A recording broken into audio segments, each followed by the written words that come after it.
തിരുവനന്തപുരം ജില്ലാ sports council പ്രസിഡന്റിനെ നീക്കണമെന്ന് കായിക വകുപ്പ്. സുധീർ എസ്.എസിനെ മാറ്റി നിർത്തി അന്വേഷണം നടത്തണമെന്ന് കായിക വകുപ്പ് ഉത്തരവിറക്കിയിരിക്കുകയാണ്. കായിക താരങ്ങളെ ഇറക്കി സർക്കാരിനെതിരെ സമരം നടത്തിയത് ഉൾപ്പെടെ നിരവധി ആരോപണങ്ങൾ ഇപ്പോൾ സുധീറിനെതിരെ ഉണ്ട്. അജീഷ് ജയകുമാർ വിശദാംശങ്ങളുമായി തിരുവനന്തപുരത്ത് നിന്ന് ചേരുന്നു. അജീഷ്, വിശദാംശങ്ങൾ എന്താണ് കായിക വകുപ്പിന്റെ ഈ സ്റ്റെപ്പ് വെച്ചിരിക്കുന്നതിന്റെ പിന്നിൽ ഉള്ള കാര്യം? ഈ ദേശീയ ഗെയിംസിലെ ദയനീയ പ്രകടനത്തിന് പിന്നാലെ കേരളത്തിലെ കായിക വകുപ്പിനെതിരെ കേരള ഒളിമ്പിക്സ് അസോസിയേഷനും കായിക സംഘടനകളും വലിയ വിമർശനങ്ങൾ നടത്തിയിരുന്നു. ഇതിന് മറുപടിയായിട്ട് കായിക മന്ത്രി വി അബ്ദുറഹ്മാൻ കേരളത്തിലെ കായിക സംഘടനകൾ പണം വാങ്ങി പുട്ടടിക്കുന്നവരെന്നും അല്ലെങ്കിൽ ഇത്തരം സംഘടനകളാണ് ഈ കുട്ടികളുടെ ദയനീയ പ്രകടനത്തിന് കാരണമാണെന്നും പറഞ്ഞിരുന്നു. കൂടാതെ ഈ ഹാൻഡ്ബോൾ വനിതാ താരങ്ങൾ വെള്ളി മെഡൽ നേടിയിരുന്നു. ഇത് ഒത്തുതീർപ്പിലൂടെയാണ് കിട്ടിയതെന്നായിരുന്നു വി അബ്ദുറഹ്മാൻ പറഞ്ഞത്.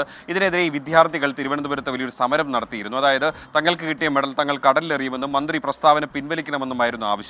ഈ സമരത്തിന് ഈ കുട്ടികളെ ഇറക്കിയത് ജില്ലാ sports council president Sudheer SS ആണെന്നാണ് കായിക വകുപ്പിന് കിട്ടിയ പരാതി. കൂടാതെ ഇദ്ദേഹം ഈ ദേശീയ ഗെയിംസിൽ പങ്കെടുക്കാൻ ഉത്തരാഖണ്ഡിൽ അസിസ്റ്റന്റ് കോച്ചായിട്ടായിരുന്നു പോയത്. അത് സംസ്ഥാന കായിക വകുപ്പാണ് അതിൻ്റെ ചെലവുകളൊക്കെ വഹിച്ചത്, ഫ്ലൈറ്റിൽ പോകാനടക്കം. ഇതിനുശേഷവും അദ്ദേഹം അവിടെ ചെന്നതിന് ശേഷം ആ ടെക്നിക്കൽ എൻട്രിയിൽ അദ്ദേഹം ടെക്നിക്കൽ സ്റ്റാഫാണെന്ന് പറഞ്ഞ് ഓണറേറിയം വാങ്ങിച്ചുവെന്നും ആരോപണത്തിൽ പറയുന്നു. കൂടാതെ അദ്ദേഹത്തിനെതിരെ മറ്റു ചില ആരോപണങ്ങൾ കൂടി കിട്ടിയിട്ടുണ്ട്. കായിക വകുപ്പ് മന്ത്രിക്കെതിരെയും സർക്കാരിനെ അപകീർത്തിപ്പെടുത്തുന്ന തരത്തിൽ ഫേസ്ബുക്കിൽ പോസ്റ്റ് ഇട്ടതായിട്ടും ഒരു പരാതിയുണ്ട്. ഇതിനെതിരെയാണ് ഇപ്പോൾ കായിക വകുപ്പ് നടപടിയെടുത്തിരിക്കുന്നത്.